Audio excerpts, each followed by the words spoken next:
Jadi, tadi kan aku lagi cerita-cerita sama mama papa. Aku bilang kalau aku gak mau nikah muda, aku mau kuliah sampai S2.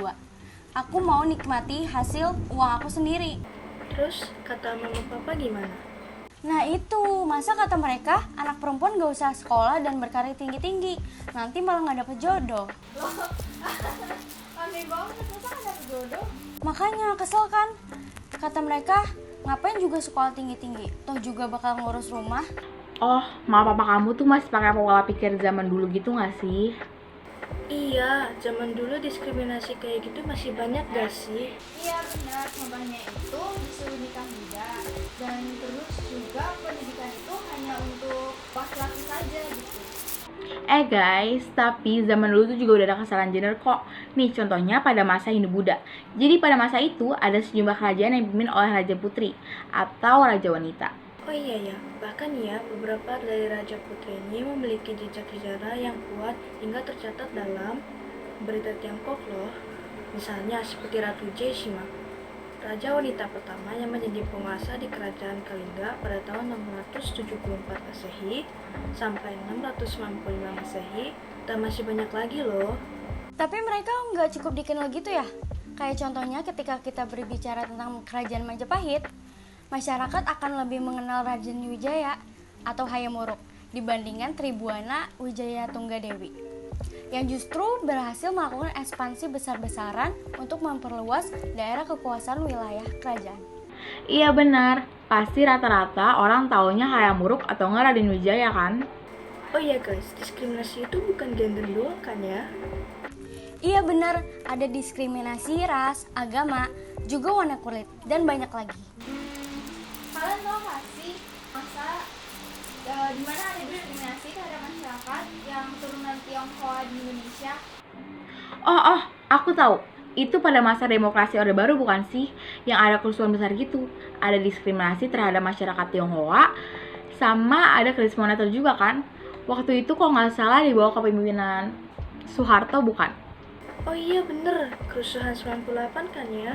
Karena kritis ekonomi, terus ada masalah politik juga. Iya benar, serem banget deh pas itu. Banyak memakan korban. Tapi nih, demokrasi yang ada sebelum Orde Baru juga memakan banyak korban loh. Jadi kita harusnya bersyukur berada di era demokrasi reformasi, di mana pada era ini mengutamakan musyawarah, tidak memaksa kehendak, dan memberikan kesempatan kepada orang lain untuk menyampaikan ide, gagasan, dan pendapatnya demi kebaikan dan kemajuan bersama.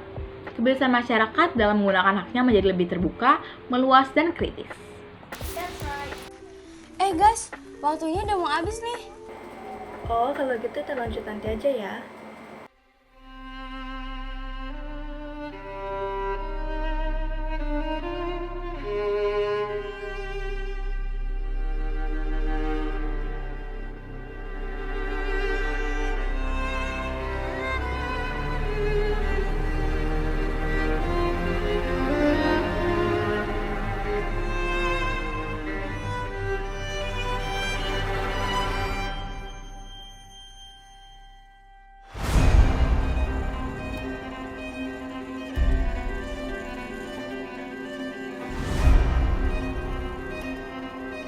Nah, setelah menonton video tadi, kita jadi tahu dari zaman ke zaman, teknologi terus berkembang.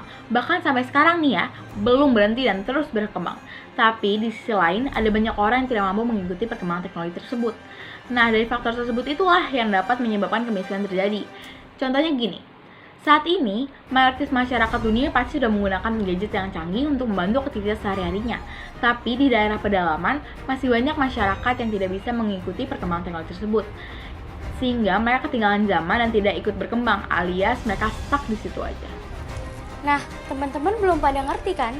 Jadi, kalian tahu kan kerajaan-kerajaan Hindu, Buddha, dan Islam yang dulu menguasai Nusantara. Nusantara mengalami transformasi, seperti munculnya jalur perdagangan antar kerajaan, munculnya rasa toleransi antar umat beragama, dan juga dibangunnya beberapa pelabuhan.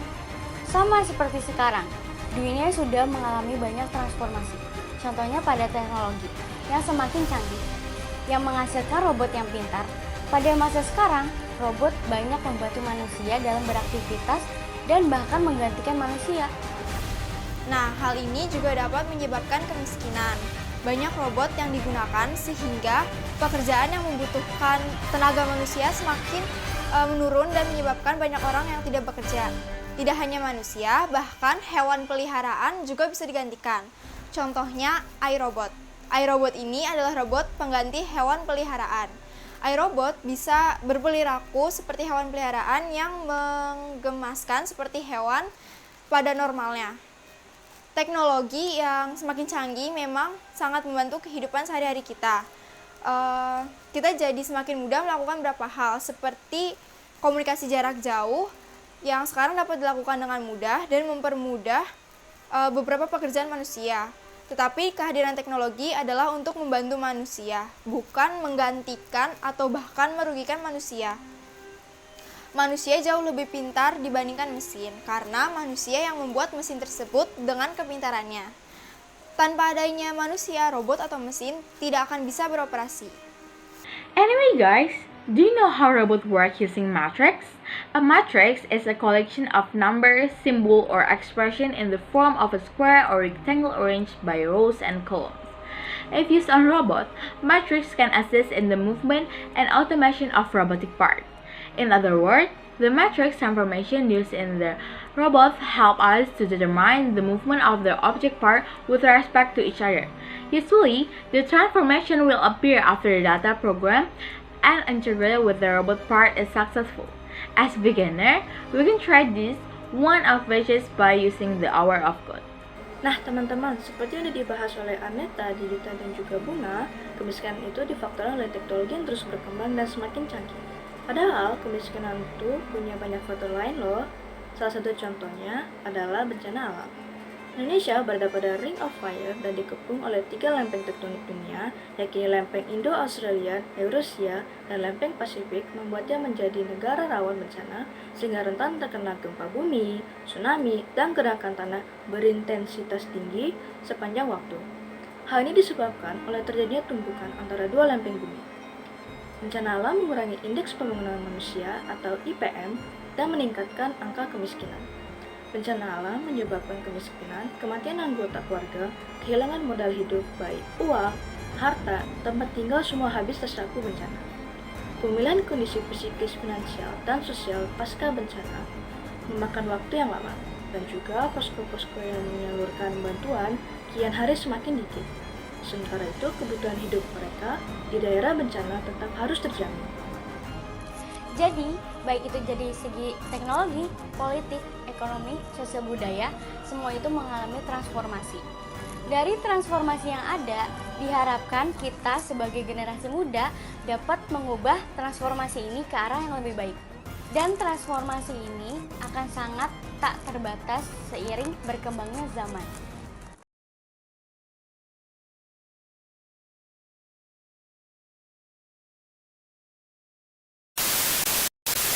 Ada beberapa kerajaan Hindu-Buddha yang sudah Oh iya guys, diskriminasi itu bukan...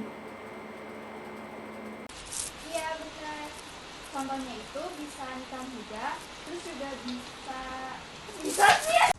Makanya kesel kan? Masa kata mereka, aku nggak boleh sekolah tinggi-tinggi. Ulang, gue lupa.